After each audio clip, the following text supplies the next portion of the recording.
पिछले लेक्चर में हमने शुरू किया था कंप्यूटर आर्किटेक्चर, जो कि है हमारा चैप्टर 3, और हमने उसको स्टार्ट कर दिया था और जिसमें हमने सिस्टम यूनिट के भाग देख रहे थे। सिस्टम यूनिट के कौन कौन से भाग हैं उसको हम देख रहे थे, जिसमें हमने CPU को पढ़ा था और CPU के भी कुछ भाग होते हैं, जैसे अर्थमेटिक लॉजिक यूनिट और कंट्रोल यूनिट और रजिस्टर। इन सब को हमने देख लिया था। अब इसके बाद सिस्टम यूनिट के ही भाग में आता है मदरबोर्ड, जो कि सिस्टम यूनिट के अंदर होता है। हम उसको पढ़ेंगे मदरबोर्ड। देखते हैं। मदरबोर्ड किसी कंप्यूटर का मुख्य सर्किट बोर्ड है और संपूर्ण कंप्यूटर मदरबोर्ड के ही इर्द गिर्द घूमता है। मदरबोर्ड पर ही CPU, ROM, RAM, hard disk, video card या वीडियो कंट्रोलर और साउंड कंट्रोलर या साउंड कार्ड और बाहरी इनपुट आउटपुट उपकरण CD इत्यादि सभी मदरबोर्ड से जुड़े होते हैं। इसलिए वास्तव में इसको मदरबोर्ड नाम दिया गया, क्योंकि जितने सारे डिवाइसेस हैं सब मदरबोर्ड से ही जुड़े होते हैं और कंप्यूटर का जो मुख्य सर्किट बोर्ड होता है वो होता है मदरबोर्ड। और इसको अब लिख लेंगे मदरबोर्ड को। मदरबोर्ड किसी कंप्यूटर का मुख्य सर्किट बोर्ड है। संपूर्ण कंप्यूटर मदरबोर्ड के इर्द गिर्द ही घूमता है। मदरबोर्ड पर ही CPU यानी कि सेंट्रल प्रोसेसिंग यूनिट, रोम यानी read only memory, RAM random access memory और हार्ड डिस्क जो कि है आपका सेकेंडरी स्टोरेज, जो कि यूज में आता है परमानेंट या अस्थाई स्टोरेज के लिए। उसके बाद आता है वीडियो कंट्रोलर या वीडियो कार्ड, जो कि यूज में आता है वीडियो को प्रोसेसिंग करने में। और उसके बाद आता है साउंड कंट्रोलर या साउंड कार्ड, ये भी यूज में आता है साउंड को प्रोसेसिंग के लिए। उसके बाद कोई भी बाहरी इनपुट हो जो कि USB के माध्यम से जुड़ा हो, वो भी मदरबोर्ड से ही जुड़ता है, क्योंकि USB पोर्ट और सारे पोर्ट मदरबोर्ड पर ही बने होते हैं। इसके अलावा CD, DVD इत्यादि आदि सभी मदरबोर्ड से जुड़े होते हैं।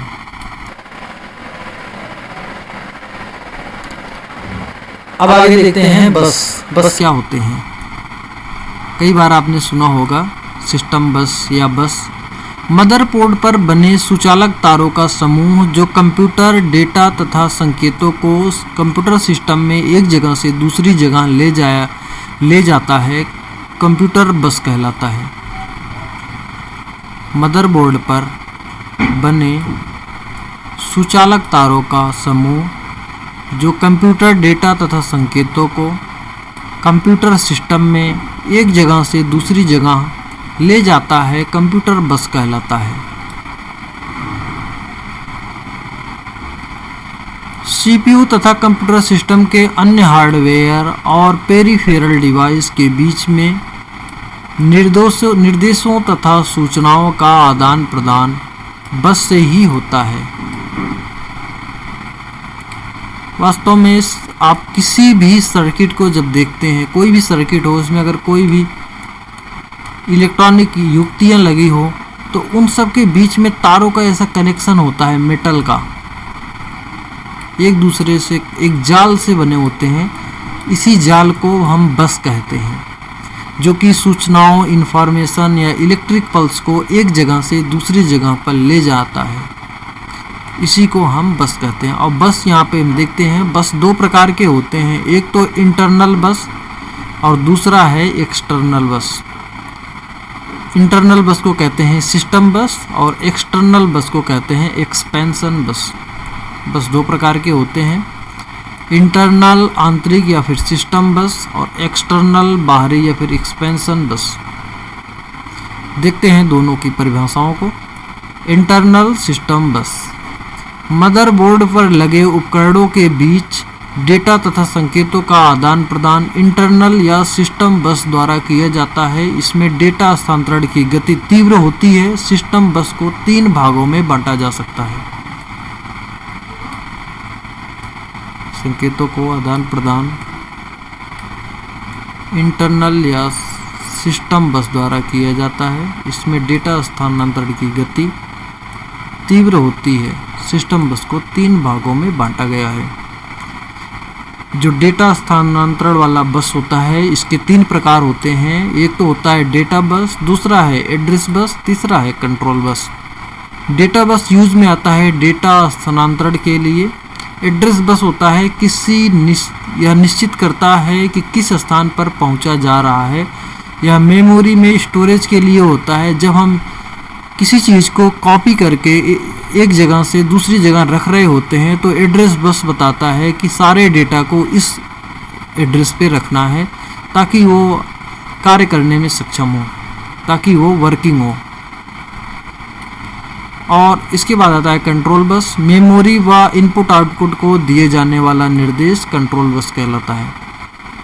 कंट्रोल बस के द्वारा ही मेमोरी व इनपुट आउटपुट को निर्देश दिए जाते हैं। मेमोरी व इनपुट आउटपुट को कंट्रोल करता है कंट्रोल बस।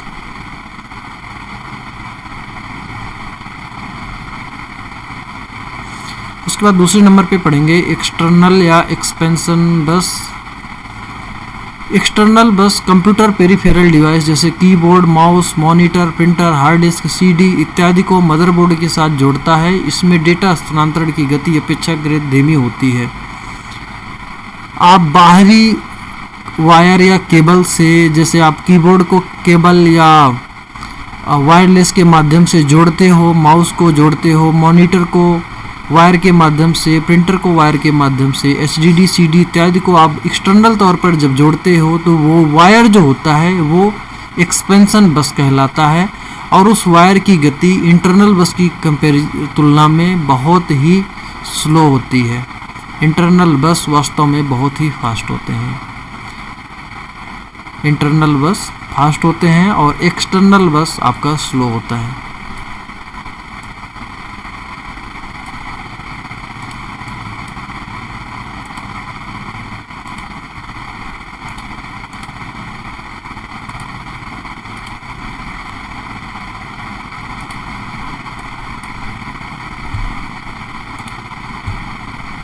एचडीडी, सीडी आदि को मदरबोर्ड के साथ जोड़ता है। इसमें डेटा स्थानांतरण की गति अपेक्षाकृत धीमी होती है।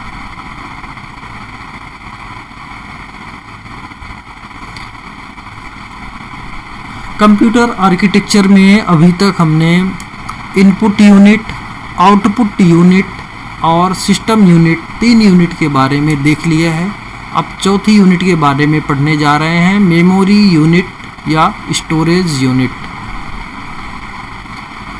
डेटा तथा इंस्ट्रक्शन को पहले मेमोरी में रखा जाता है, फिर प्रोसेस द्वारा अंतिम परिणामों को भी मेमोरी में ही रखा जाता है।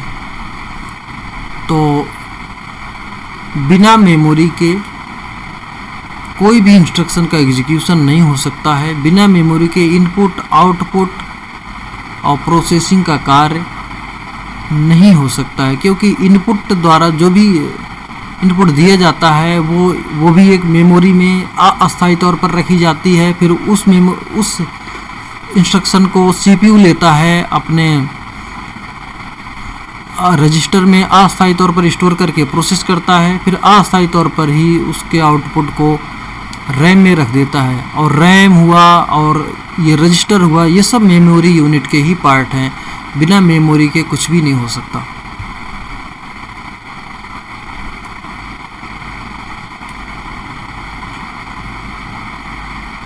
अब मेमोरी यूनिट के कार्य देखेंगे। प्रोसेस के लिए दिए गए डेटा तथा अनुदेश को सुरक्षित रखता है। इसके अलावा मेमोरी यूनिट अंतिम परिणाम को, अंतरिम परिणाम मीन्स इंटरमीडिएट परिणाम को सुरक्षित रखता है और फाइनल रिजल्ट को भी मेमोरी यूनिट ही सुरक्षित रखता है।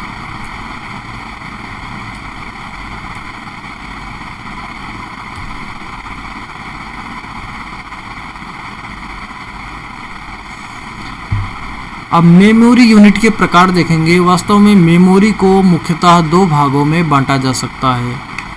पहला तो है प्राथमिक मेमोरी और दूसरा है द्वितीयक मेमोरी।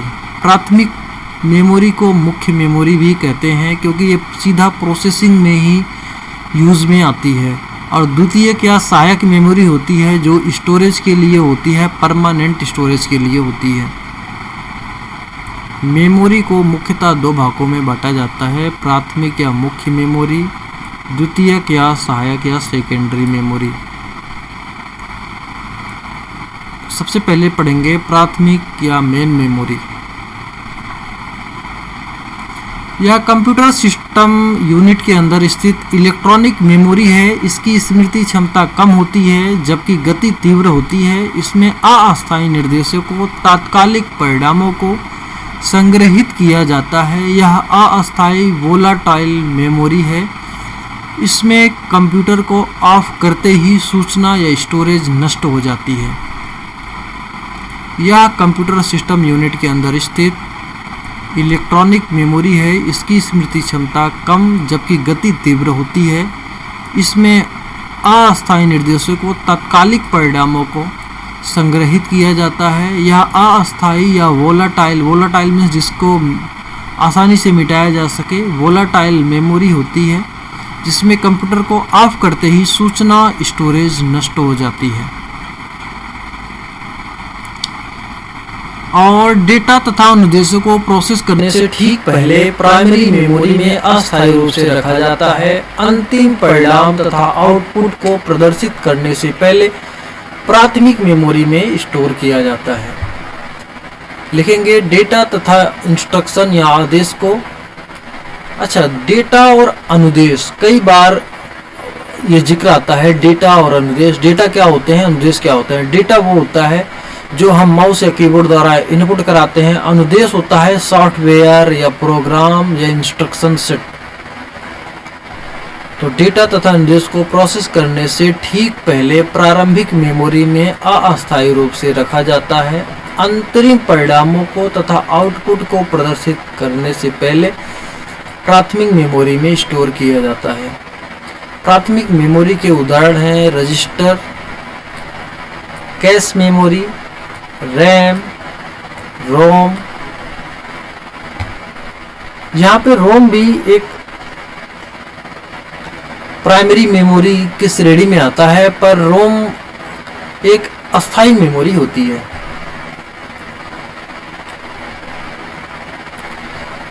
अगर इसकी हायरार्की की बात करें, इसके क्रम की बात करें, तो क्रम में सबसे ऊपर स्थान होता है रजिस्टर का, जिसको R से प्रदर्शित करते हैं। उसके बाद दूसरा स्थान होता है कैश मेमोरी का, जिसको C से प्रदर्शित करते हैं।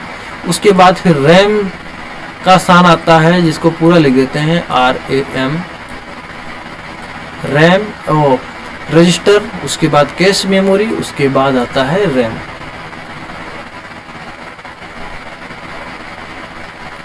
रजिस्टर की स्पीड सबसे अधिक होती है। स्पीड में दूसरे नंबर पे आता है कैश मेमोरी और स्पीड में तीसरे नंबर पे आता है रैम।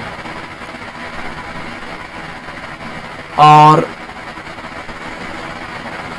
मुख्यतः ये देखा गया है कि रैम की स्टोरेज सबसे अधिक होती है, कैश मेमोरी की उससे कम, और रजिस्टर की स्टोरेज सबसे कम होती है।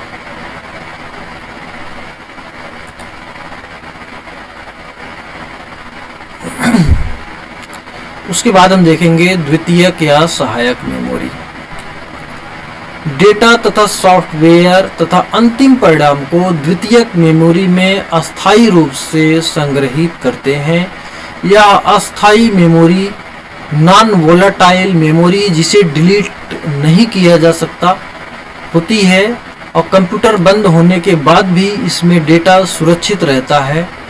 और द्वितीयक मेमोरी के कुछ उदाहरण हैं। पहले जो चुंबकीय डिस्क चलते थे और अब तो हार्ड डिस्क और पेन ड्राइव का खूब चलन है। तो ये सारे द्वितीयक मेमोरी के उदाहरण हैं।